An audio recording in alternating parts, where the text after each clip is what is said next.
आज OMR seat का पहला टेस्ट है ये। इसमें मैं देख लूँगा ये OMR सीट में काफ़ी सारी कमियां मुझे ऐसे ही रैंडमली अभी देखने के लिए मिल गई थी। किसी ने कुछ नहीं कर रखा, किसी ने कुछ, वो मैं आपको इन्हें सारी पढ़ने के बाद फिर मैं बताऊंगा। जो इसका OMR का तरीका है जो यहाँ पर होगा, ये आप इसमें भी पेपर में भी निशान लगाइएगा। यहाँ पर पेपर में निशान लगाने, फिर OMR में भरना है। जो टाइमिंग शेड्यूल है OMR का, वो 35 से 40 मिनट का हाईएस्ट रखेंगे हम। इससे ज़्यादा का कभी नहीं होगा। उसको घटा करके आधे घंटे पर तो लाएंगे, 30 मिनट पर तो लाएंगे, लेकिन 50 पर नहीं करेंगे। ठीक है, ये अपने दिमाग में बैठा लिया जाए अच्छे से। यानी कि 1 घंटे में हमें सारा प्रोसेस पूरा करना है पेपर का। जो OMR सीट है, इसमें अगर कोई संशोधन होगा तो वो मैं इसमें कर दूंगा, उससे आपको कुछ नहीं लेना देना है। जो इसमें एंट्री है, कोशिश करेंगे वो सारी की सारी एंट्री आप फिल करें। इसमें ज़्यादा कुछ नहीं है, हो सकता है चेंज हो जाए, चेंज वाली भी देखेंगे कहीं मिल जाएगी तो।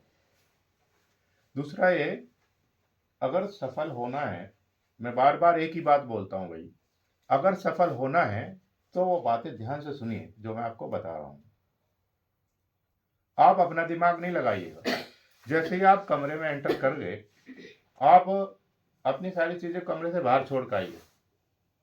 ठीक है, अब यहाँ पे जो मुझे आपके दिमाग में लिखना है, मुझे लिखने दीजिए। आप अपना दिमाग नहीं चलाइए अभी फिलहाल। यहाँ जब मैं आपको मौका देता हूँ कि आप बोलिए, आप इस टॉपिक पर बोलिए, इससे संबंधित बताइए, वो आपका टाइम है। ठीक है, तो वो सब फॉलो करिए। अगर सफल होना है तो सबसे पहले क्या है, ईमानदार बनिए। 100% ईमानदार बनिए। जो व्यक्ति ईमानदार हैं उनका रास्ता बिल्कुल साफ होता है, एकदम से बिल्कुल साफ है, उनको कहीं कुछ नहीं दिक्कत आती है।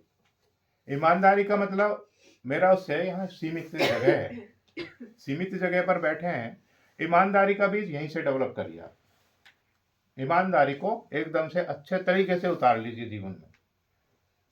अब यहीं से उसको डेवलप करना शुरू करिए। आपको एक छवि प्रस्तुत करनी है समाज के सामने, बच्चों के सामने, तो सबसे पहला काम ईमानदारी का ही है। आप ईमानदार बनिए हर चीज के प्रति। आपका मन उससे प्रसन्न होना चाहिए, उस काम से, जिस काम को आप कर रहे हैं उससे आप पर किसी भी तरीके का दबाव नहीं होना चाहिए। प्रेशर ना हो कि भाई मैं करूं ना करूं, ये इसके कहने से करना पड़ रहा है, वो नहीं। जिससे आप मन एकदम से खुश हो रहा हो उसे बिल्कुल कर डालिए एकदम से, यानी कि वो आपके मन को भी अच्छा लगेगा। दूसरा ये, अगर सफल होना है तो सुबह प्रातः जल्दी उठना शुरू करिए। जल्दी का मतलब मेरा क्या है, अगर आप 12 बजे सो रहे हैं, 11 बजे सो रहे हैं, तो आप 4 बजे आराम से उठ सकते हैं। जो व्यक्ति 6 बजे उठ रहे हैं, 8 बजे उठ रहे हैं या 10 बजे उठ रहे हैं, उनसे आप 4 बजे उठ रहे हैं तो आप उनसे कै घंटे आगे हो गए, 4 घंटे तो आगे हो ही गए। अब जो व्यक्ति 4 घंटे रोज आपसे आगे है तो उसे आप छू पाएंगे? उसे जीवन में कभी छू ही नहीं पाएंगे भाई, वो निरंतर दौड़ रहा है। दूसरा, उठने के बाद ध्यान से सुनिए इन बातों को। उठने के बाद तुरंत छोटी मोटी एक्सरसाइज करिए। छोटी मोटी सी एक्सरसाइज है, आप 5 मिनट में भी कर सकते हैं। 5 मिनट में मेडिटेशन कर सकते हैं, माइंड को कंसंट्रेट कर सकते हैं। ठीक है, छोटा मोटा सा योगा कर सकते हैं। ऐसे कुछ 5 मिनट के क्लिप में आप उसको सबको संजो लीजिए कि मुझे 5 मिनट योगा के लिए देना है। ठीक है, 10 मिनट इस काम के लिए देने हैं या 5 मिनट इस काम के लिए देने हैं, वो आप निश्चित कर दीजिए। निश्चित, अगर 5 का काम है 5 मिनट का, तो 5 ही मिनट लीजिए आप उसके लिए। 5 से पहले छोड़ने की कोशिश करिए, लेकिन आप 5 से ज्यादा नहीं करिए किसी भी कीमत पर। तो पहले तो ये चीजें आप जीवन में उतारिए इनको। अगर सफल होना है, सफल होने का एक रास्ता है भाई, उसी रास्ते पे अगर आप चल रहे हैं, निरंतर चल रहे हैं, तो आप निश्चित सफल होंगे।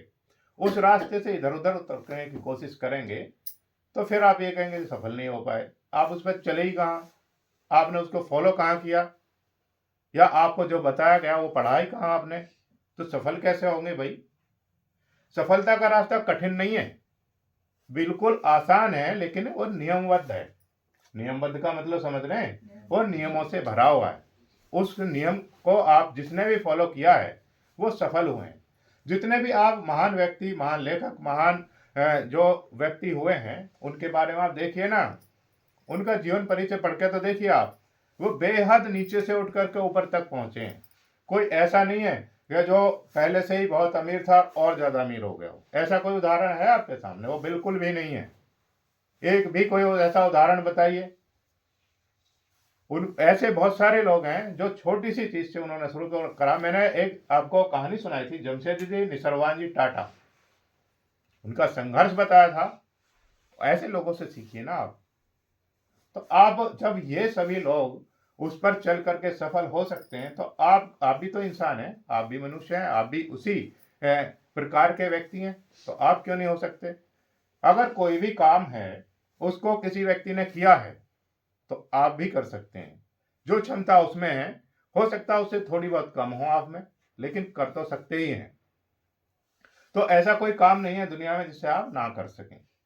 जिसने किया है वो कैसा किया है, उसने फॉलो किया है किसी भी चीज को, उसने निरंतर किया है, उसने अपना शेड्यूल बनाया है, उसने टाइम टेबल बनाया है। कोई ऐसा तो है नहीं किसी के पास कि इनकी घड़ी में 26 बज जाते हो। घंटे 24 ही है सभी के पास। मेरे पास भी इतने ही है और आपके पास भी इतनी है। मेरा टाइम टेबल क्या है, सेट है एकदम से। मुझे 24 घंटे में ये सारे काम करने हैं। आपको अगर 30 घंटे दिए जाए तब भी आप वो काम नहीं कर पा रहे, तो कमी कहाँ है? आपके मैनेजमेंट में कमी है। आप उसको सही मैनेज नहीं कर पा रहे। टाइम मैनेजमेंट के लिए कंपनियां लाखों रुपए देती हैं व्यक्ति को, बस उसका टाइम मैनेजमेंट करने का काम है। इतने से इतने बजे तक क्या काम कराना है, इसे इतने से इतने तक क्या, वो उसके लिए क्या करती हैं कंपनियां? लाखों पैसे खर्च करती हैं। तो सबसे अब हमारी समझ में क्या आया कि हमें टाइम मैनेजमेंट कर लेना चाहिए अपना। इतने समय में यही काम करना है तो बिल्कुल निश्चित करिए। आज से OMR सीट की शुरुआत हुई आपकी। हफ्ते में 1 से 2 टेस्ट OMR पर ले लिए जाएंगे। कुछ दिन के बाद सारे टेस्ट फिर OMR पर ही चलेंगे। जो कमियां इसमें रहेंगी वो कमी आपको बता दी जाएंगी बीच बीच में। फाइनल टेस्ट तक जो कमियां हैं वो सारी कंप्लीट दूर करा दी जाएंगी। कोई ऐसी कमी नहीं होगी जिसकी वजह से आपकी OMR ना पढ़ी जा सके। जो पेपर है, पेपर बिल्कुल उसी पैटर्न पर बनाया हुआ है।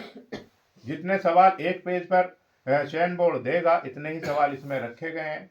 वह घिसपिच नहीं किया गया है। ठीक है, टेस्ट के सीट संख्या जरूर बढ़ गई है, पेपर के पेज जरूर बढ़ गए हैं, लेकिन इसमें जो सवाल हैं 125 ही हैं, ताकि आप समझ सकें, उनको आसानी से कर सकें।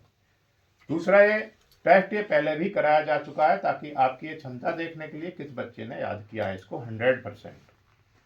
अगर अभी भी इसमें आप 100% प्रदर्शन नहीं कर पाए ऑप्शन देने पर भी, तो समझ लीजिए आप तैयारी इसके TGT PGT के योग्य बने ही नहीं है। आपको किसी और काम में लग जाना चाहिए तुरंत। ये बहुत ज़्यादा इतना आसान काम आप नहीं कर पा रहे, तो फिर और कौन सा आसान काम करेंगे? ठीक है, ध्यान दीजिए अब इस पर। पहला सवाल देखेंगे अब हम। प्रश्न नंबर 1। प्रश्न नंबर 1,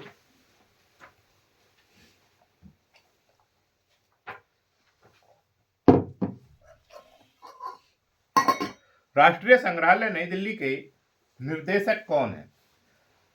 अब यही रहेंगे स्थायी, क्योंकि पेपर छप चुका होगा। ठीक है भाई, अब ये चेंज नहीं हो गया। अगर चेंज भी हो गया 1 महीने में, 1.5 महीने बाद, 10 दिन बाद, तो वो अब चेंज नहीं होगा। तो इनमें कौन है? श्री पार्थ सारथी सेन शर्मा। मैंने शॉर्ट में लिख दिया है, उसमें समझ रहे होंगे सभी। जिन्होंने पढ़ा होगा वो समझ गए होंगे, जिन्होंने नहीं पढ़ा है वो देखें। इसमें लिखा है राष्ट्रीय संग्रहालय नई दिल्ली के निर्देशक कौन है? बोल सकते हैं? हाँ, श्री पार्थ सारथी सेन शर्मा, जिनका जन्म कब हुआ? 30 जून 1970 को। तुम्हें लिखने की जरूरत नहीं है अब, क्योंकि हम पहले लिखवा चुके हैं। ठीक है, केवल एक बार आपसे पूछना चाहेंगे, कहां पर जन्म हुआ था इनका? मालदा। मालदा कहां पर है? पश्चिम बंगाल में। राष्ट्रीय संग्रहालय नई दिल्ली की स्थापना कब हुई थी? वेरी गुड, 1949 को। और इसका उद्घाटन किसने किया था? आरसी राजगोपालाचारी। आरसी राजगोपालाचारी। कब किया था? 15 अगस्त 1949। वेरी गुड, 15 अगस्त 1949 को किया था। इतनी पूरी डिटेल जानकारी होनी चाहिए हमें प्रश्न के बारे में। अगर इसमें कुछ भी पूछ ले, ये ना पूछे भाई राष्ट्रीय संग्रहालय का निर्देशक कौन है, इसे हटा दे, एकदम से पूछ ले इसका उद्घाटन किसने किया, किस सन में किया, है ना, जिसने उद्घाटन किया वो कौन थे, तो वो सब जानकारी होनी चाहिए एक प्रश्न की। प्रश्न नंबर 2 है, जो पार्थ सारथी सेन शर्मा है, ये IAS है PCS है? हाँ, गुड। कौन से बैच के? 1994 बैच के IAS है। Very good. यही तो चाहिए मुझे आपसे क्यों इतना ही रेस्पॉन्स चाहिए। मैं प्रश्न बोलूं, आप उत्तर उसका तुरंत दें, तो सब समझिए आप बिल्कुल तैयार हैं, 100% तैयार हैं किसी भी एग्जाम में बैठने के लिए जो इससे संबंधित हो। पेंसिल द्वारा छाया प्रकाश दिखाने के लिए निम्न में से प्रयोग करते हैं 6B। 6B की क्या है? हाँ, पेंसिल है। वस्तु को नजदीक व उजली दिखाने के लिए किन रंगों का प्रयोग करते हैं? उजले रंगों का या सफेद रंगों का? Very good. प्रकृति चित्रण करते समय किसका विशेष ध्यान रखना चाहिए? परिदृष्टि या सार्वजनिक कला? परिदृष्टि या सार्वजनिक कला। प्राकृतिक चित्र संयोजन में अहम भूमिका होती है समन्वय, परिदृष्टि, संतुलन, यानी कि तीनों की होती है। परिदृष्टि के अनुसार चित्र में दिखाई देती है सामने की वस्तु बड़ी और पीछे की वस्तु छोटी। ये सब मैं बोर्ड पे दिखा चुका हूं पहले आपको, ठीक है। साधारणतया मानव शरीर को कितने भागों में विभाजित किया गया है? 7.5 ताल। मैंने पहले ये भी बता दिया था, हंस पुरुष अपनी अंगुली के कितने मान के बराबर होता है? 108। आप ही बताइएगा। भद्र पुरुष किसे कहेंगे? कुशाग्र बुद्धि। कुशाग्र बुद्धि का उदाहरण बताइए। चाणक्य। Very good. मालव्य पुरुष कितने? 104 अंगुल। और रोचक 100।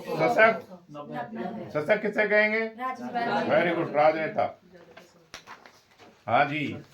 मेवाड़ शैली का सबसे प्राचीन ग्रंथ श्रावक प्रतिक्रमण सूत्र चूर्ण है, जो 1260 से 61 में चित्रित हुआ। किसने चित्रित करवाया था? महारावल तेज सिंह ने। महाराणा प्रताप के समय किस उपशैली का विकास हुआ? चावक।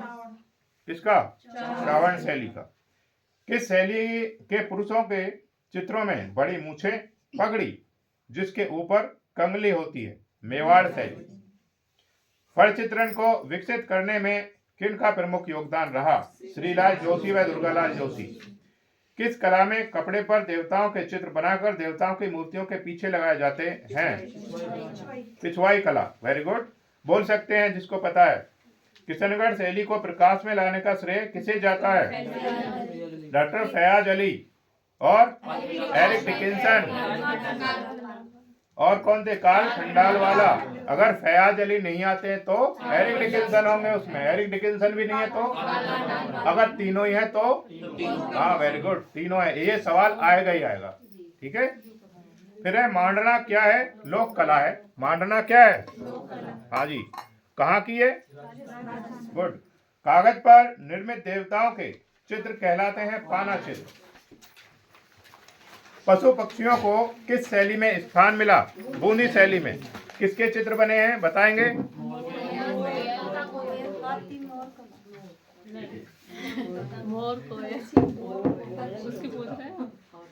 हाँ जी, तोता, मोर, कोयल।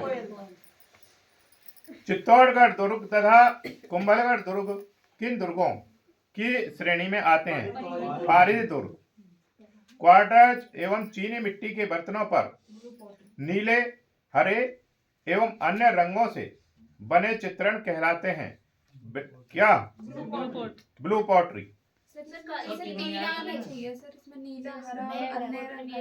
नीला हरा ब्लू में आएगा। नहीं, ब्लू में आएगा। ये रेड अलग है, रेड अलग है, वो लेकिन जब ऑप्शन है ना इसमें नीला नीला और हरा ब्लू में ही आएगा। ब्लू ही है। नहीं, ब्लैक का तो अलग है, ब्लैक का अपने जमा है। ग्रीन पोट्री भी अलग है, तो ये इसमें आ रहा है। क्वार्टज एवं चीनी मिट्टी के बर्तनों जैसे नीले, हरे एवं अन्य रंगों से बने चित्रण कहलाते हैं। हाँ सही कह रहे हैं आप भाई। सर इसमें हाँ, ब्लैक पोट्री भी ब्लैक आएगा पोट्री का ना तो नहीं होगा कोई। हाँ ब्लैक अलग दे रखा तो तीनों तो आएगा ही नहीं। ब्लू आएगा। आप ब्लू पे लगा लीजिए फिलहाल, ठीक है। अच्छा ये बताओ मुझे, जो काली पॉटरी है, ब्लैक पॉटरी, वो कहाँ की है? आजमगढ़, राजस्थान, गुजरात। ठीक है, प्रसिद्ध कहाँ की है? प्रसिद्ध है। और नीली? जयपुर। जयपुर। हाँ जयपुर की तो। अच्छा, जो ब्लू पॉटरी है उसका जन्म कब हुआ था? सर ईरान साइड मोगल लेकर आए थे इसको। कौन लेकर के आए थे? मुगल लेकर के आए थे। विकास किसके, कौन से उसमें हुआ था? और जयपुर सर मुगल से जयपुर मानसिंह लेकर आए थे इसको। जयपुर लाए थे। जयपुर से सर- कौन लेकर आए थे? हाँ, राजा मान सिंह ब्लू पॉटरी को जयपुर लाए थे। और सवाई द्वितीय के शासनकाल में क्या हुआ था? सवाई ब्लू पॉटरी का स्वर्णकाल किसका समय था? हाँ, सवाई राम सिंह द्वितीय का। जिन्होंने पिंक सिटी का नाम दिया था। अच्छा ये बताओ, ब्लू पॉटरी में कौन सी मिट्टी का प्रयोग किया जाता है? मुल्तानी मिट्टी का। अच्छा, ग्रीन पॉटरी कहाँ की प्रसिद्ध है? सर गुजरात में, राजस्थान। एमपी। चलिए 19 नंबर सवाल देखें। भारत में ब्लू पॉटरी कला कहाँ से आई, जो राजा राम सिंह के समय में फली फूली? फारस। अगर फारस की जगह ईरान है तो हाँ, फिर ईरान पे लगा देंगे निशान। निम्न में से कुंदन कला, यानी कुछ सवाल ऐसे आएंगे जो आपको पता है लेकिन उसके बारे में पूरी जानकारी नहीं, इसके वजह से आप उसे गलत करके आते हैं। इसलिए हम बीच बीच में बताते रहते हैं, तब भी प्रश्न आएगा तभी बताएंगे, तभी आपसे पूछा भी जाएगा, इसलिए उसकी सारी डिटेल एक बार पढ़ लीजिएगा। जयपुर में, अच्छा, निम्न में से कुंदन कला के लिए प्रसिद्ध है कौन? कुंदन कला क्या है? हाँ, स्वर्णकारी। पकाए मिट्टी के बर्तन, खिलौने आदि पर बनी चित्रकारी कहलाती है टेराकोटा। संगमरमर की मूर्तियों के लिए प्रसिद्ध है जयपुर व अलवर। प्रश्न सुनने के बाद उसका उत्तर बोल सकते हैं आप। अजरक प्रिंट में किन रंगों का अधिक प्रयोग किया जाता है? नीला एवं अजरक में जैसे हैंड ब्लॉक प्रिंटिंग है, हैंड ब्लॉक प्रिंटिंग किस डिजाइन के अंतर्गत आती है? ज्यामिति। इसमें हैंड ब्लॉक में होता क्या है दीपा? मैंने दिखाई दी बोर्ड पर भी। जी सर, मतलब ज्योमेट्री आकारों की सहायता से प्रिंट करना है। एक ब्लॉक होते हैं बने हुए, ब्लॉक से कपड़े पर जैसे मोहर लगाते हैं उस तरीके से ठप्पे लगाते जाते हैं। हाँ वेरी गुड। जय में किसने कहते हैं इसमें यंत्र होता है। हाँ जी। रेड पॉटरी कहाँ की प्रसिद्ध है, बताएंगे कोई?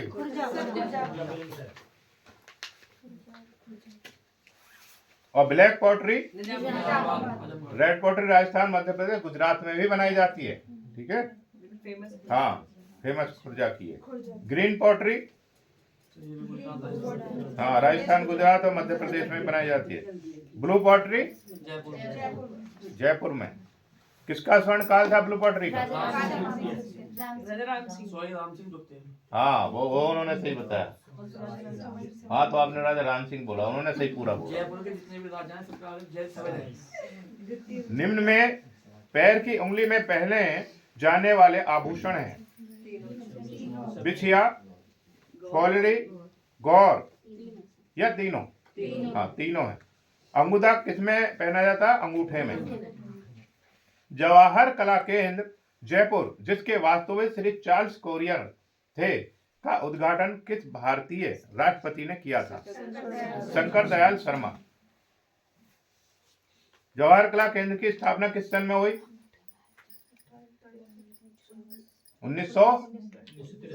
1983 में हुई थी। अच्छा, कल्पना किसने की थी इसकी? कि भाई यहाँ पर जयपुर में एक ऐसा, राजस्थान में एक ऐसा संग्रहालय होना चाहिए जिसमें हर चित्रकार जाकर के अपनी रचनाएं रख सके और अपनी रचनाओं को सुरक्षित रख सके। और हाँ वेरी गुड, सवाई जयसिंह। हाँ, द्वितीय है, वेरी गुड। ये याद रखना, द्वितीय है, उसमें ऐसे भी आ जाएगा प्रथम है, द्वितीय, तृतीय है, फिर किस पे लगाएंगे आप? हाँ, तो लिखा सवाई जयसिंह ही रहेगा, तो इनको याद रखिएगा जरूर। जयसिंह कौन सी शताब्दी में सोचा था इन्होंने? 17वीं शताब्दी में इसने इसकी कल्पना की। Very good. रूपायन संस्थान वेरुदा जोधपुर जो लुप्त कला की खोज व उन्नयन का कार्य कर रही है की स्थापना किसके प्रयासों से हुई थी? कोमल कोठारी व विजयदान देथा देथा विजयदान देथा। भारतीय कला के इतिहास में किस काल को स्वर्ण युग कहा जाता है? किसको? हाँ, जो भी स्वर्ण काल है वो किसका है? गुप्त काल का है। गुप्त काल में क्या है? अजंता की चित्रकारी कौन से काल में हुई है? एलोरा की। हाँ, गुप्त काल, इसीलिए गुप्त काल को स्वर्ण काल कहा जाता है। आएगा 100% आएगा सवाल, पिछले पेपर में लिखवाया हुआ है। भारतीय संग्रहालय नई दिल्ली में मेटल धातु से बनी हड़प्पा कालीन नर्तकी की मूर्ति जो मधुचित्रित तकनीक से में बनी है की लंबाई कितनी है? कितनी? हाँ, 4.5 इंच या 11.4 सेंटीमीटर। हाँ, 4.5 भी ठीक है। 4 से ही 1/2। अजंता में भगवान बुद्ध को दूसरे, अच्छा ये बताइए, मधुचित्रित तकनीक हुआ और किस तकनीक के नाम से जानते हैं? हाँ, डोकरा। Very good. अजंता में भगवान बुद्ध को दूसरे चरण में मानवीय रूप में दिखाया गया है, हीनयान। अजंता में भित्ति चित्र फ्रेस्को पद्धति से नहीं बनाए गए। यह पद्धति कहाँ की है? रूस की। लियोनार्डो दा विंची का शीर्षक चित्र मोनालिसा जो लोव्र संग्रहालय पेरिस में संग्रहित है किस शताब्दी का है? हाँ, 16वीं शताब्दी का है। जो मोनालिसा चित्र है इसको कौन से सन में लूटा गया था जिसके कारण सुर्खियों में आ गया? 1911 में लूटा गया। इसके कारण क्या हुआ है? सुर्खियों में आ गया। मोनालिसा चित्र को बनाने में कितना समय लगा? हाँ, 1503 से 1519। एक टेस्ट में 1500 से लेकर 1504 एक में 1504 से लेकर 1506 तक है सर। 4 साल का समय लगा है ना। निर्माण कार्य स्टार्ट कर दिया था, बीच में फिर रुक गया था। 16 साल का समय लगा। अच्छा, कुछ लोगों का क्या मानना है कि ये चित्र किसका है? क्या नाम है इनकी माँ का? मोनालिसा। हाँ, व्यापारी की धनिक व्यापारी की पत्नी भी, ऐसा भी इसके बारे में जाना जाता है। मोनालिसा को मूल रूप से किस नाम से जाना जाता है? ला जोकोड़ा नाम से जाना जाता है। कैसी पेंटिंग है? ऑयल है, वाटर है या तेल है? हाँ, तेल चित्रण है। कहाँ पर रखी हुई है? की है, ये तो आप खुद ही समझ सकते हैं। कहाँ पर रखी हुई है चित्र? हाँ, वेरी गुड। फ्रांस में? पेरिस में? फ्रांस में? फ्रांस की राजधानी पेरिस है। समझ गए? हाँ, और अगर पेरिस आया तो पेरिस भी ठीक है, फ्रांस में। हाँ। गनवा चित्रकला एवं मूर्तिकला की एक शैली है जो 1907 में कहां से प्रारंभ हुई थी? Paris, France. अशोक का सिंह शीर्षक जो कि सारनाथ के पुरातन संग्रहालय में संग्रहित है, जिसे सम्राट अशोक ने 3री शताब्दी में किस पार्क में स्थापित करवाया था? हिरन पार्क। सारनाथ का सिंह शीर्ष जिस माध्यम से बना है उसका नाम क्या है? बलुआ पत्थर। मौर्यकालीन आदमकद यक्षिणी या चवरधारणी की मूर्ति किसकी बनी हुई है? दानेदार बलुआ पत्थर। किस मूर्ति को भारतीय मूर्ति कला की मोनालिसा माना जाता है? यक्षिणी मूर्ति है, मूर्ति, ध्यान रखेंगे इसको। यक्षिणी या चवरधारणी। अजंता चवरधारणी क्यों कहते हैं? क्योंकि इसने क्या धारण किया हुआ है? चवर धारण किया हुआ है। Very good. अजंता गुफा नंबर 1 पद्मपाणी चित्र का शीर्षक पद्मपाणी इसलिए है क्योंकि इनके हाथ में क्या है? नीला कदम फूल है, आता है पेपर में। त्रिमूर्ति प्रतिमा में मध्य भाग का चेहरा है सदाशिव का। त्रिमूर्ति की बाएं दिशा के नाशकारी रूप को कहा जाता है अघोरा। नटराज की काश्य मूर्ति के हाथ में डमरू आग का गोला, इसका चित्र मैं दिखा चुका हूं आपको। डीपी राय चौधरी की मूर्ति सुरंग की विजय, जो राष्ट्रीय आधुनिक कला संग्रहालय नई दिल्ली में है, किन का प्रतीक है? स्वतंत्रता संग्राम के प्रतीक है। कड़ी मेहनत का भी प्रतीक है, लगन का भी, और मानव क्षमता का भी प्रतीक है ये। इसकी दूसरी प्रतीक कहाँ है? चेन्नई के मरीना बीच पर है। दिल्ली के मेहरौली में स्थित कुतुब मीनार प्रतीक है विजय का। ये भी सवाल आता रहता भी। जहांगीर के हाथ में मैडोना का चित्र, जो राष्ट्रीय संग्रहालय नई दिल्ली में है, किस चित्रकार का है? उस्ताद मंसूर। ये सब मैं आपको दिखा चुका हूं बोर्ड पर, ठीक है। उस्ताद मंसूर का बाज के चित्र में किन रंगों का प्रयोग हुआ? सफेद तथा भूरा। किसके युग को हर कला के विकास के कारण सुनहरे युग कहा जाता है? शाहजहां। इंपॉर्टेंट सवाल है। किशनगढ़ शैली की बनी ठनी की मुस्कान की तुलना किससे की जाती है? मोनालिसा से की जाती है। दक्कन शैली के चित्रों में प्रसिद्ध जोड़ी गुरु शिष्य को दिखाया गया है, जिसका नाम है निजामुद्दीन और अमीर खुसरो। राजा रविवर्मा ने किस रंग का प्रयोग किया है? तेल रंग का। बंगाल स्कूल के जन्मदाता हैं अवनींद्रनाथ। यामिनी राय के क्रूसिफिक्शन चित्र में क्या करुण रस है? अमृता शेरगिल के दुल्हन का श्रृंगार चित्र में दुल्हन के हाथ किस रंग से रंगे हैं? किससे? लाल रंग से। संथाल परिवार की मूर्ति बनी है राम किंकर बैस की है। किसकी बनी है? कंक्रीट की बनी है। किस सन में बनी? 1938। दिल्ली में रिजर्व बैंक के द्वार पर लगी यक्ष यक्षिणी की मूर्तियों का मूर्तिकार था रामकिंकर बैस। हुसैन प्रारंभिक जीवन में चित्रण करते थे बैनर या होर्डिंग पेंटर थे। कलमकारी चित्र के प्रमुख केंद्र स्थल माने जाते हैं आंध्र प्रदेश। सर एक बार इसमें बताना क्वेश्चन नंबर 54। बैनर तो बताया। ये फुट का चित्र क्या हो सकता? फुट का चित्र छोटे छोटे चित्रों के सेट। छोटे छोटे चित्रों के सेट। जैनर चित्र है ना? नहीं, बैनर बैनर है बैनर। जैनर चित्र तो होता है जन सामान्य से संबंधित चित्रों को जैनर चित्र बोलते हैं। और जो ये थे एम.एफ. हुसैन, ये होर्डिंग पेंटर थे, यानी बैनर बनाते थे। तो जैनर कैसे आ जाएगा? कलमकारी चित्र के प्रमुख केंद्र स्थल माने जाते हैं आंध्र प्रदेश, मछलीपट्टनम, तेलंगाना, गुजरात। इनमें से कोई भी आ सकता है।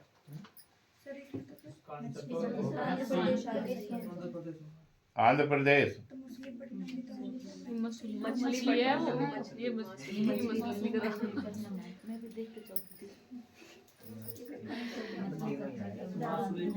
निहाल चंद। अच्छा, कलमकारी हस्तनिर्मित कपड़े पर ही की जाती है, ठीक है। निहाल चंद द्वारा चित्रित किशनगढ़ शैली की बनी ठनी किस संग्रहालय में है? राष्ट्रीय संग्रहालय नई दिल्ली में। ताजमहल की मीनारें किस शैली में बनी है? ईरानी शैली में। ओम जय जगदीश हरे आरती के रचयिता कौन है? पंडित श्रद्धानंद फिल्लौरी। किस वेद में संगीत का वर्णन मिलता है? सामदेव में। भरतनाट्यम नृत्य शैली का स्रोत है भरत मुनि का नाट्य शास्त्र। रुक्मणी देवी व वैजंती माला किस नृत्य शैली की नर्तकी है? भरतनाट्यम की। यात्रा किस प्रदेश का रंगमंच है? बंगाल का। भवाई किस प्रदेश की कला है? गुजरात की। लोक कला है, लोक नाटक है। लोक नाटक को क्या कहते हैं? स्वांग भी बोलते हैं इसको। स्वांग। पहले जब मनोरंजन के साधन नहीं थे तो अक्सर गांव में क्या होता था? स्वांग ही हुआ करता था। नौटंकी किस प्रदेश की कला है? उत्तर प्रदेश की। सरोज ने बताइए हमें। भांड पाथर किस प्रदेश की कला है? कश्मीर की।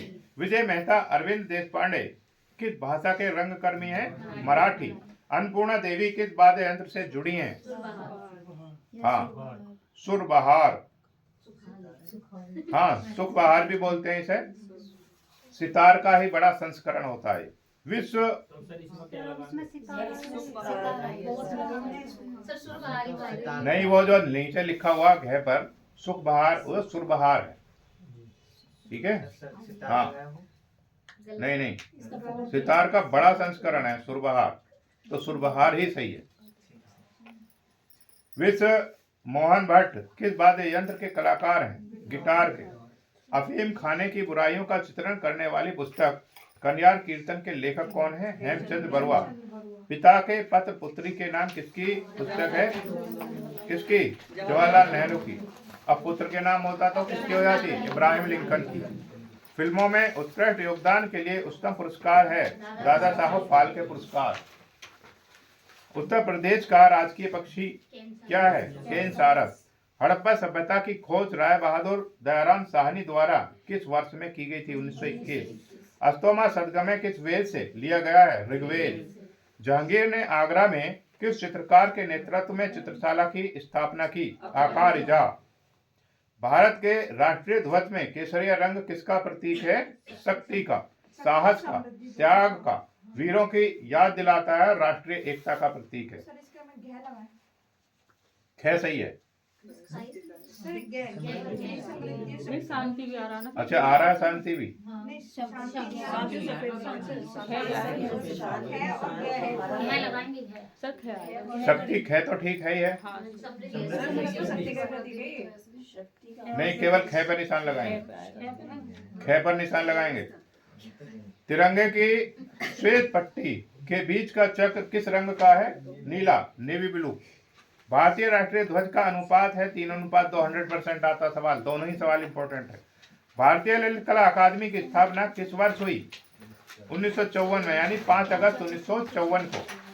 एलिफेंटा की गुफाएं राष्ट्रीय धरोहर किस सन में घोषित की गई? 1987 में। थोड़ा फास्ट चलेंगे, ठीक है। जनजातीय लोक कला के विकास में योगदान के लिए कौन सा सम्मान मध्य प्रदेश सरकार द्वारा दिया जाता है? तुलसी सम्मान। रूपंकर कलाओं में रंग कर्म के लिए कौन सा पुरस्कार दिया जाता है? कालिदास सम्मान। वर्तमान राष्ट्रीय ध्वज के डिजाइनर कौन थे? पिंगाली वेंकैया नायडू। 1921 में किया था इन्होंने। इतिहास कला, नहीं नहीं, घ सही है, घ। पिंगाली वेंकैया। पिंगाली वेंकैया दूसरा कहाँ लिखा हुआ है इसमें? पिंगाली वेंकैया नायडू। उनका नाम ही है पिंगाली वेंकैया नायडू, पूरा नाम जो है। घ सही है केवल। इतिहास, कला, संगीत, राजनीति आदि से जुड़ी फिल्मों का निर्माण कौन करता है? Public diplomacy division. ललित कला अकादमी के सचिव कौन है? राजीव कुमार। अब इसमें ये भी चेंज नहीं होगा। सर इसमें ना अरे जिसको पता है उसने लिख दिया होगा उसने भाई। सर 196 MF जिसने लिखा है उसका सही करेंगे। MF हुसैन का निधन कितने वर्ष की आयु में हुआ? 9 जून 2011 को हुआ था, 96 वर्ष की आयु में, लंदन में। 97 ठीक है। लेकिन सर नेट पे तो 95 ही दे रहा है। 1915 और 16 में बताया जा रहा, तो उससे 95 भी सही है। लंदन के, हाँ 95 में ठीक है। लंदन के बुरुकपुट, ये इस पे लगाइए गै पर, 95 पे निशान लगा लीजिए। 2011 में हुआ था, 96 वर्ष की उम्र। ठीक है, 95 पर निशान लगाइए। इसमें ऑप्शन के हिसाब से ही निशान लगाएंगे और सही लिख दीजिए उसके सामने। लंदन में दफनाया गया था इनको। निम्न में से, सब लिखा हुआ है पिछले टेस्ट में। निम्न में से भारत का पिकासो किसे कहा जाता है? MF हुसैन को। ऐसा नहीं है 20 बार टेस्ट होगा तो 20 बार आप उसे लिखेंगे। कुछ सवाल ऐसे हैं एक बार याद होंगे, पिछला एक ही तो टेस्ट है ये दोनों। पिकासो के न्यूड ग्रीन एंड व्हाइट शीर्षक में बनी पेंटिंग सबसे महंगी कलाकृति में शुमार है। यह कितने में बिकी? 2.3 अरब। हाथी दांत का स्केल किस स्थल से प्राप्त हुआ है? लोथल से। ईंट पर बिल्ली व कुत्ते का पद किस स्थान से प्राप्त हुआ है? चनहुदड़ो। गृह त्याग के उपरांत बुद्ध के प्रथम गुरु कौन थे? अलाल कालाम। बुद्ध ने अपने सर्वाधिक उपदेश कहाँ दिए? श्रावस्ती। बुद्ध की प्रथम मूर्ति किस शैली के अंतर्गत बनी? मथुरा। आता है पेपर में ये सवाल। निम्न स्थानों पर किस एक स्थान पर सिंधु घाटी सभ्यता से संबद्ध विख्यात वृषभ मुद्रा प्राप्त हुई थी? मोहनजोदड़ो। मृण पट्टिका पर उत्कीर्ण सिंह युक्त देवता की कृति कहाँ प्राप्त हुई है? कालीबंगा। हिंदू पौराणिक कथा के अनुसार समुद्र मंथन हेतु किस सर्प ने रस्सी के रूप में स्वयं को प्रस्तुत किया? वासुकी। प्राचीन श्रावस्ती का नगर विन्यास किस आकृति का है? अर्धचंद्राकार। जो कला शैली भारतीय और यूनानी आकृति का सम्मिश्रण है उसे कहते हैं गांधार कला शैली। आबू का जैन मंदिर किससे बना है? संगमरमर से। किस वंश ने एलोरा के कैलाश मंदिर का निर्माण किया था? राष्ट्रकूट। पुराणों की कुल संख्या है 18। पटना शैली के अंतिम चित्रकार कौन थे? ईश्वरी प्रसाद वर्मा। भारतीय शिल्प सड़ंग के रचयिता कौन है? Abanindranath Thakur. Fine art in India and Ceylon के लेखक कौन है? Vincent Smith. एक लेखक भी आएगा पेपर में। प्रागैतिहासिक चित्रों का धरातल क्या है? शिला। घायल सूअर का गुफा चित्र कहाँ है? मिर्जापुर। मंदसौर में कुल कितनी गुफाएं हैं? 30। भारतीय प्रागैतिहासिक चित्रकला नामक पुस्तक के लेखक कौन है? श्री जगदीश गुप्त। लोथल किस नदी के किनारे बसा है? भोगवा। हड़प्पा सभ्यता में पक्की मिट्टी की मूर्तियों का निर्माण किस विधि से किया गया है? चिकोटी। अशोक के किस अभिलेख पर मयूर की आकृति है? इलाहाबाद। मयूर क्या था? अशोक का प्रतीक था, शासनकाल का प्रतीक था। और किसका प्रतीक माना जाता है मयूर को? शांति, सौंदर्य व ज्ञान का। और अशोक के विचारों का प्रतीक भी क्या है? मोर ही है। बुद्ध के जन्म के प्रतीक को किस रूप में बनाया गया है? कमल। पद्मपाणि बोधिसत्व का चित्र किस गुफा में है? 1 नंबर। सर्वनाश व माया देवी का चित्र अजंता की किस गुफा में है? सर्वनाश में क्या दिखाया हुआ है? एक व्रत साथी है। एक हाथ में लाठी लिए, दूसरा हाँ, एक में लाठी और हाथ से सर्वनाश की मुद्रा दिखा रहा है। सर्वनाश और माया देवी का चित्र अजंता की किस गुफा में है? 2 नंबर में। बाग गुफा में रंग महल किस नंबर की गुफा को कहते हैं? चौथी। चौथी को क्यों कहते हैं अंकित? सबसे ज्यादा चित्र हैं और अच्छे चित्र हैं, सुरक्षित चित्र हैं। बादामी गुफा की खोज का श्रेय किसे जाता है? स्टेला क्रेमलिस को। अजंता शैली को किस विद्वान ने बौद्ध कला के नाम से पुकारा? पर्सी ब्राउन। अपभ्रंश शैली में किस रंग का प्रयोग अधिक हुआ? सुनहरा। चाइल्ड आर्ट के लेखक कौन है? डब्ल्यू बोयला। नागरी दास ने बनी ठनी का वर्णन किस रूप में किया है? राधा। लाल पुष्प किस मुगल चित्रकार का चित्र है? मंसूर का। मंसूर जो था पौधों और फूलों का भी चित्रण करना जानता था और उनमें भी काम कैसा करता था? नक्काशीदार। अमृतसर में स्वर्ण मंदिर के निर्माण के लिए भूमि प्रदान करने वाला मुगल सम्राट कौन था? अकबर। विश्व प्रसिद्ध मयूर सिंहासन मुगलों की किस इमारत में रखा गया? दिल्ली के लाल किले के दीवाने खास में। अब इसे कौन ले गया था? 1739 में नादिर शाह ने लूट किया था। कहाँ ले गया? ईरान। हाँ, उसके बाद फिर पता ही नहीं अब कहाँ है। मुगल काल के किस चित्रकार को पूर्व का राफेल कहा जाता? आता है पेपर में। बेजार। पहाड़ी चित्रकारों का विषय क्षेत्र क्या है? रामायण। 125 सवाल हैं, अच्छे से देख लीजिए अभी आप इनको।